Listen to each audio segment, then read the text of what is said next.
Yeni videodan Kuala Lumpur'dan herkese selamlar. Nasılsınız? İyisiniz? Ben uyandım, duş aldım. Şöyle üstüme bol bol rahat bir şeyler giydim. Gayet güzel gidiyor şu anda. Hiçbir problem yok. Şimdi bugün ne yapıyorum? Şehrin biliyorsunuz, ben geçen videoyu izlediyseniz biraz daha bu merkeze yakın noktasında kalıyordum. Şimdi bugün Petronas İkiz Kulelerini görmek için şehrin diğer tarafına doğru yürümeye başladım. Yürümeye devam ediyorum. Bu arada dün internet satın aldım. Sınırsız internet. 1 aylık geçerli. Malezya'nın her yerinde geçerli. 10 dolara olarak anlaştık oradaki arkadaşla. 5 dolarım vardı. 5'ini verdim. 5'ini daha sonra vereceğim. Kendisine teşekkür ederim. Beni gece gerçekten birçok şeyden kurtardı bana o interneti vererek. 5 doları sonra getireceğimi söyledim. Hiç problem yok dedi. Kendisine buradan teşekkür ederim. Kendisine de zaten çok teşekkür ettim. Şimdi yürümeye devam ediyorum. Bu taraf biraz daha oteller bölgesi. Şöyle etrafı da bakın, güzel büyük ağaçlar var. Vallahi yemyeşil, harika. Süper. Hadi bakalım, devam edelim. Yürümeye devam ediyorum. Hello. Burada abimiz peçete yakıyor. Anlamadım. Kendisine de çok darlamadım. Çok sıcak bir insan gibi değildi. Devam edelim. Şimdi şuradan. Dün de ben buraya geldim. Hatta eziliyordum burada. Ama birazcık şeye de alıştım. Trafiğin ters akmasına. Şimdi şuradan şöyle kendimi ben pozitif, normal bir yerden sol tarafa atacağım. Hadi bakalım. Şu ileriden geçeyim ben.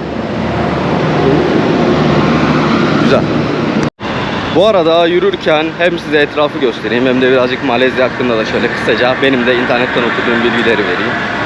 Burada yaklaşık olarak özellikle nüfustan gidersek %55 oranında Malaylar yaşıyormuş. Aynı şekilde %15 Çinliler, %15 yine Hintliler varmış. Aynı şekilde Bangladeşli, Endonezyalı.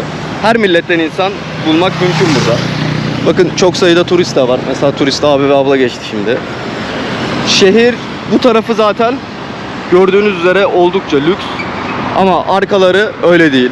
Böyle ilginç bir trenleri var. Bakın buradan geçecek şimdi. Güzel, buna binelim ya. Süper. Şimdi buradan bakıyorum. Evet, geçiyorum. Geçtim. Sıkıntı yok. Güzel. Burada bekliyorlar. Buradaki havadan bahsetmem gerekirse oldukça sıcak bir hava var. Yine aynı şekilde nemli. Ben daha fazla yağmur bekliyordum. Herhalde benim şansım. Henüz hiç yağmur yağmadı. Antalya'ya gittiyseniz ilk videoda bunu birkaç kere söylemişim. Bence oranın havası daha boğucuydu. En azından ben öyle hissettim. Yani burada şu anda mesela bakın şapka, güneş gözlüğümü taktım. Şöyle bol rahat bir tişört giydim. Gayet rahat bir şekilde yürüyebiliyorum. Bir problem yok. Zaten çoğu yerde de, yani her yerde neredeyse klimalar açık. Onda da bir problem yok. Burada bir metro var. Benim ama metro ile işim yok. Metro ile işim daha sonra olacak. Şuradan alta gireyim ben. Şuradan şimdi gitmek istediğim yere doğru gitmeye çalışıyorum bakalım. Güzel, eczane var. Aynı şekilde burası bir AVM diye görüyorum. Büyük bir AVM. Güzel. Şuradan ben birkaç tane fotoğraf çekeyim. Şurası güzel duruyor. Burada restoran var. Restoran oldukça dolu. İnsanlar bir şeyler yiyor. Güzel de gözüküyor ya aslında. Ben de burada bir şeyler yiyebilirim dönüşte belki. Güzel. Bir problem yok. Bakın kuleler gözükmeye başladı. İyice yaklaştık.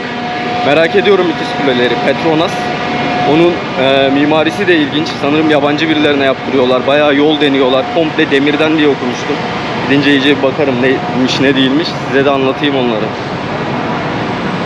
Bakın büyük oteller başladı söylediğim gibi. Koca oteller burada büyük. Bunların günlük ücretleri oldukça fazla. Benim tahminimce genelde buraya Avrupa'dan gelen, iş gezisi için gelenler, kısa süreli konaklama için bu büyük ve lüks otelleri tercih ediyorlar. Burada böyle farklı bir dünya var diyebiliriz. Kuala Lumpur'un diğer taraftaki merkezine göre. Baksanıza koca binalar her yerdeler. Şu bina, ortadakini beğendim. Bir de bakın şu binanın rengi çok hoşuma gitti. Bizim İzmir'de Ege Perla var. Ona benzettim. Bu rengi seviyorum binalarda. Güzel. Siz böyle yüksek binaları seviyor musunuz yoksa daha yatay yerleşim mi? Ben açıkçası yüksek binaları dışarıdan bakmayı beğeniyorum ama şehirlerin de silüetini bozduğunu düşünüyorum. Özellikle İzmir'de biliyorsunuz folkartlar yapıldı. Yeni böyle kocaman. Arka tarafı bu denizden de şey oluyormuş bu arada. Denizden gelen havayı da kesiyormuş bunlar. Belki de bu şehrin bu kadar basık olmasının tabi bütün bir sebebi değildir ama şöyle az da olsa, eser miktarda da olsa bence etkiliyordur bu binalar. Sonuçta bunlar hava akımını bozuyor. Baksanıza şurada hava nasıl geçecek? Bunu bilen varsa yorumlara yazabilir. Bunu bir yerde okudum. Tamamen sallıyor da olabilirim. Ben de aslında buna yakınıyorum. Yani buna yakın düşünüyorum. Güzel. Şimdi böyle bir yerdeyim. Arabalar geliyor. Bekleyelim. Bize kırmızı yanıyor. Bakın burada arabalar da mesela lüksleşti. Genelde böyle SUV tarzı. Daha lüks arabaları görüyoruz. Otelden para bozdurayım diye çıktım. Tamamen o amaçla, yani o amaç ve video çekerim dedim. Para bozduracak bütün her yeri tak tak tak tak geçtim. Yine Malezya param yok. Yine büyük ihtimalle bana hiçbir şey vermeyecekler. Aha burada Starbucks var. Bir bakalım mı ya, Starbucks'a bir tane kahve içelim mi acaba? Soğuk soğuk şöyle. Valla iyi gider gibi hissediyorum. Bakın Starbucks'ları güzel. Hadi bakalım bir içeri girelim, bir kahve alalım. Aha düşüyorum. Şöyle bir şey varmış. Güzel. Evet, ben Starbucks'tan çıktım. Bir tane böyle sosisli bir sandviç gibi sıcak, böyle içinde peynir vardı. Bir tane de soğuk kahve içtim. 5 dolar ödedim. Bence okeydi. Bu arada bakın burada böyle fare falan ölmüş. Ondan sonra neyse böyle bir yer buldum. KL City Walk diye, tamamen bakın Starbucks'ın tam karşısında, tesadüf. Şöyle bir girelim, gezelim ya, neymiş ne değilmiş bakalım. Amaç zaten bu. Öyle her gördüğüm yere dalıyorum ya. Öyle bir ayrım yapmıyorum. Evet, o bilindik kokular geliyor. Bakın felaket gerçekten. Burada anladığım kadarıyla lokal yemekler var. Güzel. Şöyle bir turlayalım bakalım ne var ne yok görelim beraber. Vantilatörler var. Burada abilerimiz bir şeyler hazırlıyorlar. Güzel. Hello. Güzel. Abimiz beni takmadı.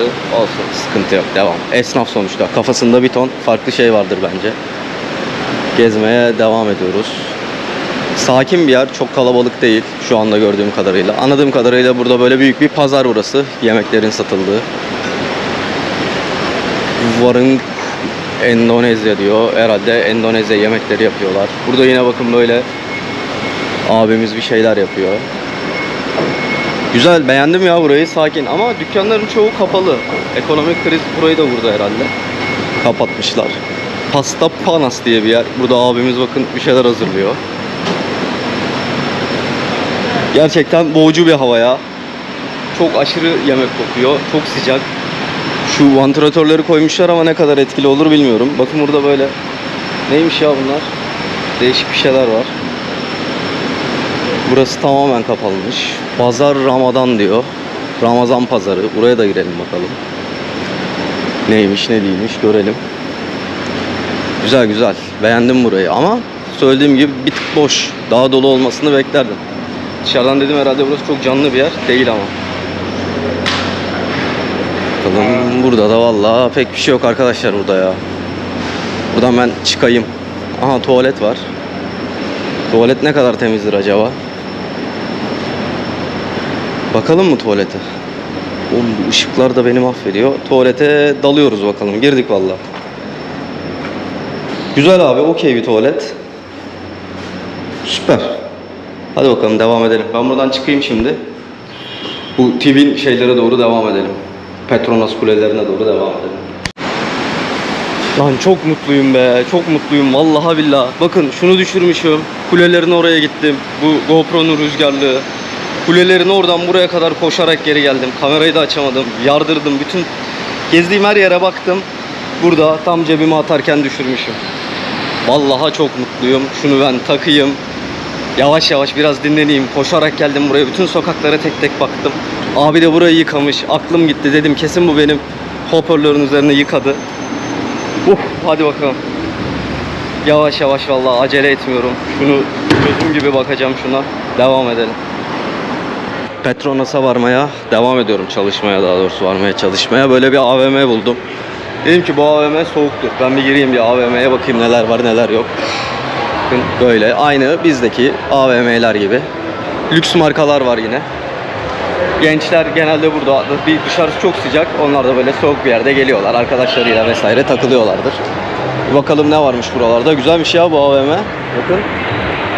Şöyle geleyim. Güzel, okey. Büyük.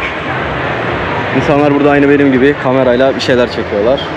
Burada bir süpermarket bulmam lazım benim. Su almam lazım. Onun için şimdi bir arayışa gireceğim. Bakalım. Güzel ama okey, beğendim. Soğuk soğuk. Vallahi ben burada takılırım. Bakın şurada Zara falan var. Bir bakalım mı Zara'ya acaba neler var. Hadi devam edelim o zaman. Şimdi ben bu AVM'nin içinden çıktım. Petronas kuleleri şu ikisi galiba. Bir türlü önlerine gidemedim ya. Kafayı yiyeceğim. Neredeyse yarım saat 45 dakikadır aynı yerde sürekli geziyorum. Şunların önüne çıkamadım. Bir ara dedim acaba bu AVM onların içinde de ben o yüzden mi çıkamıyorum ya? Neyse. Şöyle bir yere geldim. Bakın burası da güzel. Okey bir yermiş. Burada böyle değişik renkte kırmızıya herhalde boyamışlar. Palmiyeler var. Burada abimiz fotoğraf çektiriyor. Etraf böyle bir gölet. Güzel. Şöyle bir de portakal suyu aldım kendime içeriden. Biraz dedim vitamin girsin kanıma. Bayağı yoruldum çünkü su değiştim. Güzel, okeyim yani, devam ediyoruz. O kuleleri bulacağım ya. Şunların ben önüne nasıl gidebilirim? Büyük ihtimal bunun içinden böyle çıkıp dümdüz arkadan çıkarsam Petronos'a ulaşırım ben. Güzel. Şu gölü size yakından göstereyim mi bir? Göl değil bu ya. Neymiş bu böyle ya? Şöyle bir şey. Güzel. Şu çocuk o yeşilliğin oradan yürüyor. İlginç. Bu taraf hep böyle bakın. AVM. Büyük bina. Güzel. Petronos'un önüne gidelim. Orada görüşürüz. Evet, ben şu AVM'nin içindeymişim. Buradan böyle hemen dönerek meşhur Petronas ikiz kulelerine ulaştım. Gerçekten yüksek gözüküyorlar. 425 metre uzunluğundaymış bu kuleler. 2004 yılına kadar da dünyanın en uzun ikiz kulesi bunlarmış.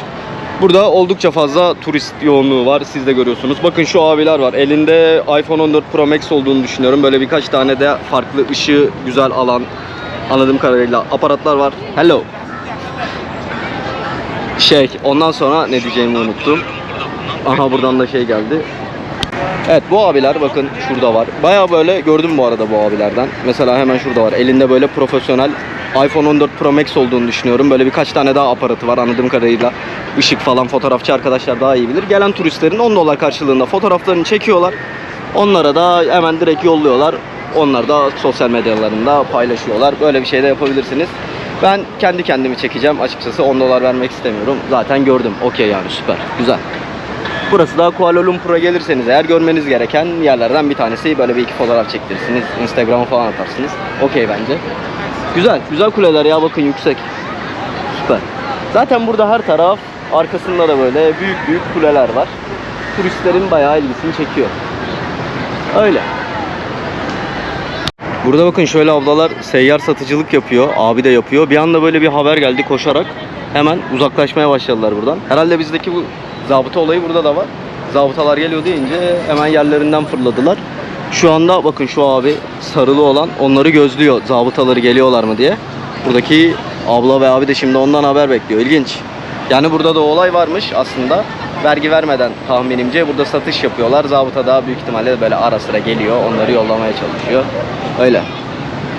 Burada yine abimiz fotoğrafçı. Yalnız şunu söyleyebilirim. Benim de yanıma çok geldiler. Hani teşekkür edip istemediğinizi söyleyince hiçbir şekilde ısrar etmiyorlar. De yapabilirsiniz. 10 dolar dediler ama az önce mesela şurada bir arkadaşa 5 dolar da olur dedi. Tahminimce bayağı pazarlık yaparak böyle herhalde 5 dolara kadar çektirebilirsiniz. Şöyle tekrardan son bir kuleyi bir daha göstereyim. Evet, o zaman bu videonun sonuna gelelim. Bu videoda ne yaptık? Ben otelimden çıktım. Kuala Lumpur'un daha lüks olan, daha turistlerin ilgisini çeken kısma geldim. Sizinle beraber böyle bir yürüyüş yaptık yollarda. Farklı yerlere girdik çıktık. Videoyu buraya kadar izlediyseniz beğenmeyi, abone olmayı ve yorum atmayı da unutmayın. Bir sonraki videoda yakın zamanda tekrar görüşürüz. Hoşçakalın. Bu arada Instagram'da aynı isimde Gezsek'le beraberiz yazarsanız oradan da takip edebilirsiniz. Orada da anlık storyler atıyorum. Öyle görüşmek üzere. Hoşçakalın.